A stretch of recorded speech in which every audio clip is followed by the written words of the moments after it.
Okay, let's try this. Hi, my name is Rose, and today I'm going to tell you a story about a woman called Ruth Belville.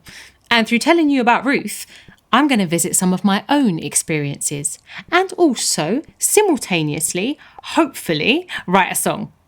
Yeah, that's right, write a song. So we can all feel a little bit better together. Okay, everyone, this is the introduction of the song. I'm brainstorming. I gotta set the scene, get the vibe. First, a bit about moi. I'm Rose and I live in Woolwich, Powys Street. I love it here. It's feeling busier at the moment, which is nice. There are a lot of kids around, buzzing. It's school. Sometimes even I miss it. They wear blazers that are a bit too big and they all sort of look like Lego figures. I see one girl every day. She's got hair like me and her shoes look like freight containers. So uncomfy. And she's wearing trainer socks. I can feel the blisters already. Geez, I'm getting old, aren't I? Oh. I have friends on Powys Street, like Juice Guy. He's always in a good mood. The juice there is well nice, and I wonder if something else keeps him happy, if you know what I mean. Or maybe it's just the juice. I see the barbers opening up on my way to work. The shutter is always pulled up by Juice Guy's mum. She acknowledges Juice Guy with a small side eye, a glance of love and total disapproval. It's the same every morning. I love it. I work on the clothes store in the market with Gul, my boss. He's nice, always on the phone. His ringtone is, "Oh, the single ladies." And he smokes Marlboro Reds constantly. I am also a songwriter of what I believe to be great talent. But nobody else realises this. I'm working on my first album. Well, I was working with some amazing musicians, but it's hard because real actual musicians want to be paid. Totally fair, but I've got no money, so we have a problem. Basically, it's just me on my lonesome making some tunes. Okay, this is verse 1. Here we go. Bring in the melody. My dad got me into music, all music. We used to listen to everything together, a real mix, like Doris Day, Stormzy, Charlie Parker, and like Cardi B, everything. I spend all my wages on equipment. This mic is 5 months of work.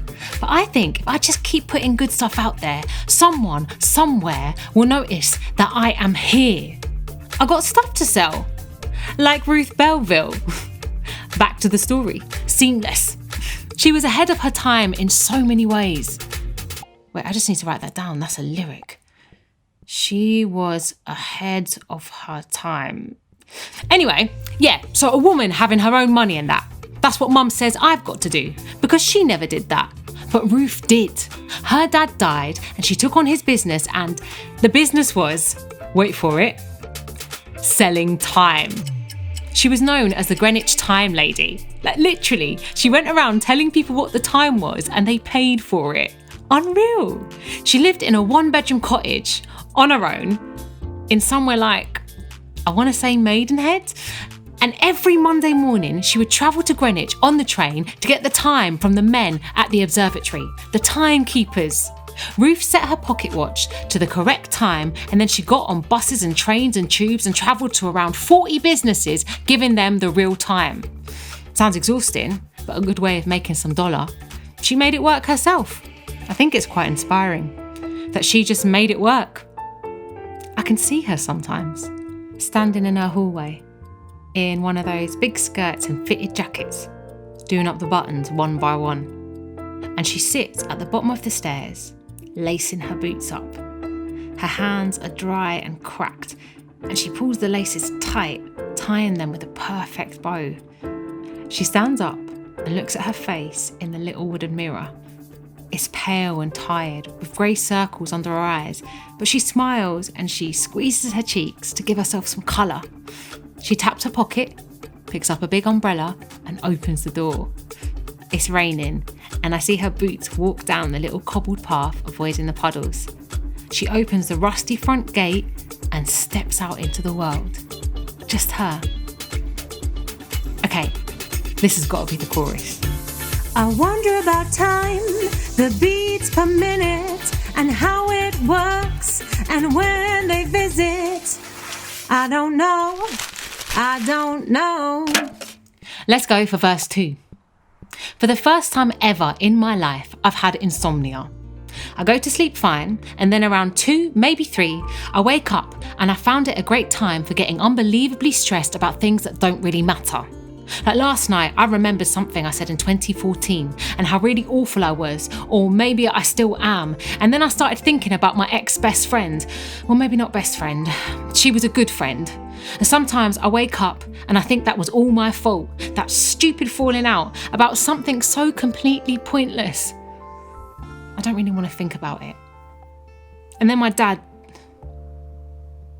Anyway, one day with me and her, we just stopped texting or calling or anything. The friendship had just stopped. Because things change, don't they? It had just floated away. Oh, that's a good line. Let me write that down. It had just floated away. Anyway, what I'm trying to say is, in the middle of the night, with this insomnia, I start thinking about everyone, literally on the planet, who was awake and not able to sleep, and about Ruth Belville and how she lived alone. I watch my bedside clock. It's one of those digital light-up ones with numbers. I wish it wasn't so bright. As the numbers change, it feels like a laser going into my brain. I think of all the people lying alone in bed, feeling the time pass, and hope they're all right. I hope my old ex-friend's all right, and fast asleep, and not worrying and wasting her time with things that don't really matter. And last night I couldn't sleep at all.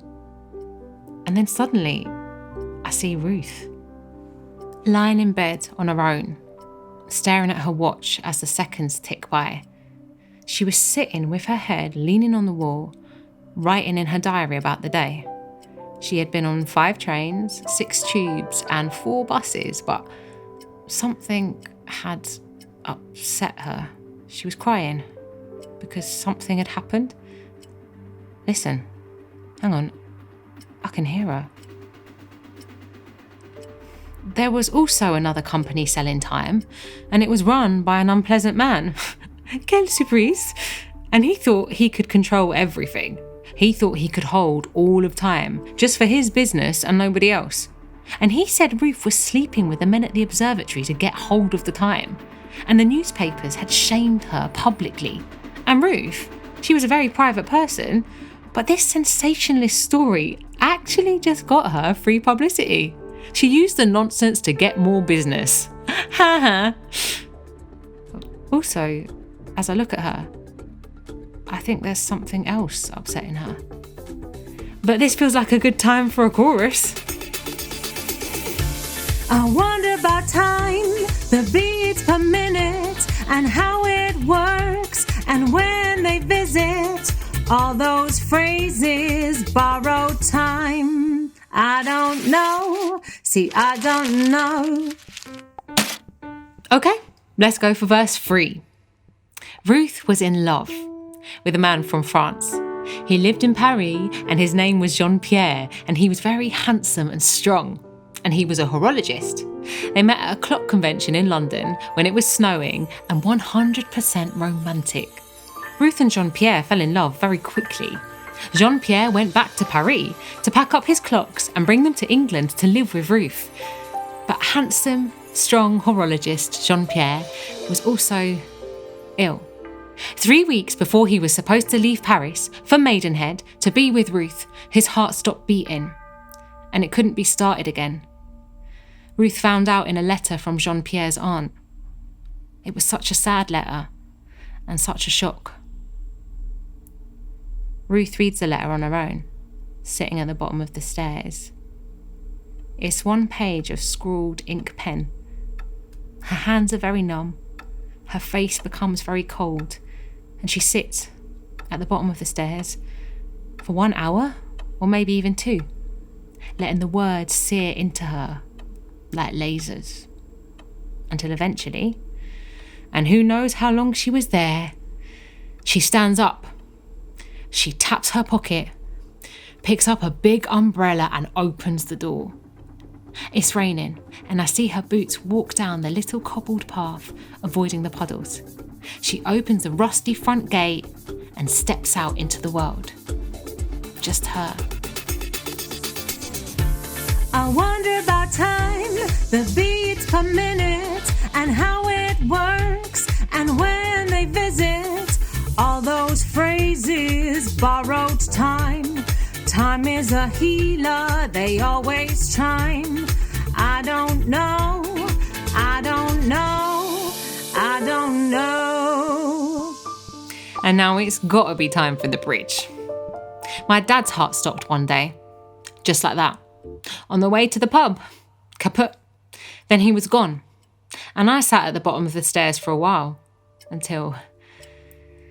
This has to be a key change, don't you think? Eventually, I got up and stepped out into the world.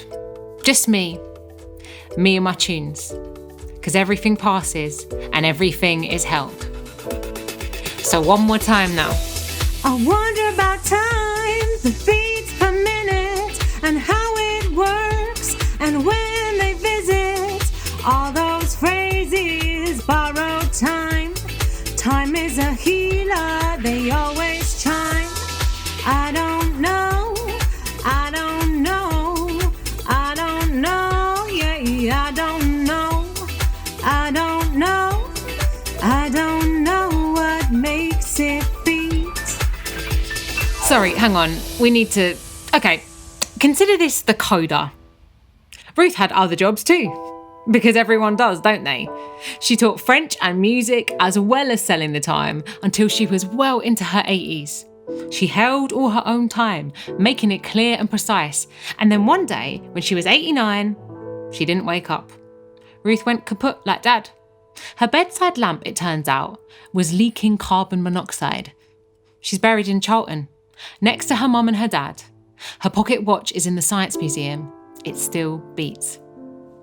So I'm going to keep going with my time, making things for people to listen to, if they want to. A few minutes with you. Just like this was. Okay, that really is the end. We must stop. I wonder about time, the beats per minute, and how it works, and when they visit. I don't know, I don't know, I don't know.